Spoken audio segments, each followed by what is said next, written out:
Zack Snyder, mes aïeux, le mec, même quand il n'est pas là, on parle de lui. La DC Fandom. Chloé Zhao qui lui dédicace son inspiration pour la création d'Icaris parce qu'elle a kiffé Man of Steel. Et moi, le grand fan de son travail, en toute honnêteté, j'ai complètement refoulé qu'il y avait Army of Thieves qui sortait sur Netflix. Monsieur, bonjour, j'espère que vous avez la pêche et que la vie traite bien. Aujourd'hui, nous allons forcer des coffres forts avec Army of Thieves. L'armée des voleurs Ready, set, and... Ah, notre ami Zack Snyder, toujours dans le coin le gars, même quand il est pas là, même quand il n'y a pas un de ses films, le mec occupe l'espace des réseaux sociaux à donf. Le souhait Restore de Snyderverse, le hashtag Restore de Snyderverse a été écouté, parce que là on est dans le Snyderverse, mais un autre Snyderverse, celui de l'Armée des Morts, avec sa petite préquelle sur un des personnages, Dieter. J'avoue pas le personnage le plus intéressant, c'était un peu casse-pipe. Même moi qui suis plutôt enthousiaste d'habitude sur ses choix, je me suis dit mais là qu'est-ce que tu fais mon pote. Mais mes doutes ont volé en éclats dès l'introduction, parce qu'on peut progresser à tout âge, et là il nous fait quelque chose d'original par rapport à sa filmographie. Et il nous donne un film plus léger, sur un ton un peu plus comédie, avec ce personnage esselé, plutôt gauche, avec une vie quotidienne répétitive et morne. Mais le gars, il a une passion de niche, il n'y a que lui qui doit kiffer ça. Il est passionné de coffre-fort, parce qu'il arrive à nous donner un côté de sa personnalité qui l'élève.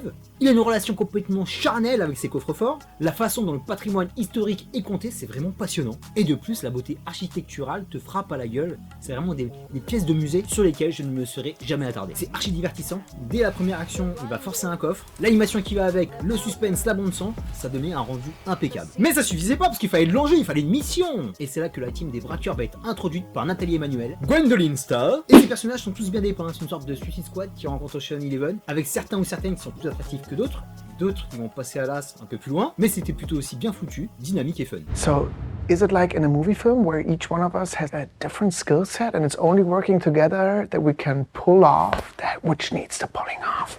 Yes, it's exactly like that.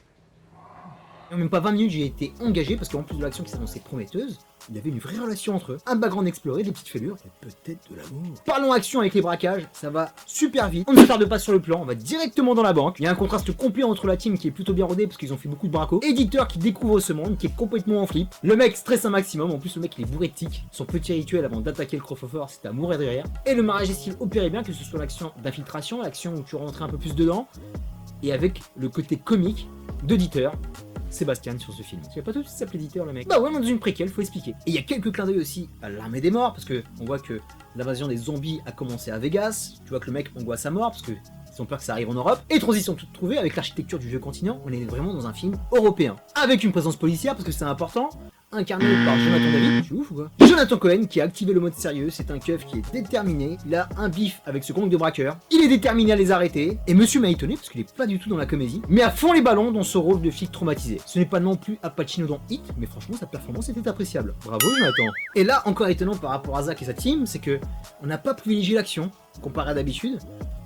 On est plus dans la relation entre les personnages. Même si l'action est cool, le mec se fait plaisir, surtout sur un des braquages, il y a un peu de vue à la première personne, ça percute, surtout celui du gunfight avec les flèches tranquillisantes, c'était super cool. Et le close combat de Nathalie Emmanuel qui était vraiment splendide, la meuf était archi à son aise comparé à Fast and Furious et consorts. Et là où ce film a complètement pris mon cœur, ce n'est pas par rapport au braquage qui était vraiment divertissant, c'était vraiment par rapport à la relation entre ces personnages, ce besoin de connexion, surtout par rapport à Dieter, que la vie n'a pas super bien traité, et de le voir se révéler, de s'épanouir aux côtés de personnages qui sont aux antipodes de lui, c'était vraiment kiffant. Et j'ai été absolument ébahi par la relation amoureuse qui s'installe crescendo entre lui et Gwendoline. En même temps, c'est Nathalie Emmanuel, difficile de pas tomber amoureux de cette femme. Mais au départ, c'était un ressort comique, et plus le film avance, plus tu vois que cette relation est sincère. Il y a une véritable symbiose entre les deux personnages, qui vont s'aider l'un l'autre, qui vont se compléter, qui vont aller de l'avant, avec tellement de tact et de charme que mon cœur a fondu. Sincèrement, c'est la plus belle relation amoureuse que j'ai eue cette année sur un écran. Mariez-vous et invitez-moi, j'ai un costard à mettre. Et là aussi, j'ai beaucoup aimé le challenge symbolique de braquer tous ces coffres forts qui étaient une quête d'impossible. C'était plus là pour l'ouvrir que prendre le fric à l'intérieur. Et ça aussi, c'était charmant. Non, il est vraiment cool ce film. Même si c'est un peu triste à la fin, il n'y a pas vraiment d'happy ending.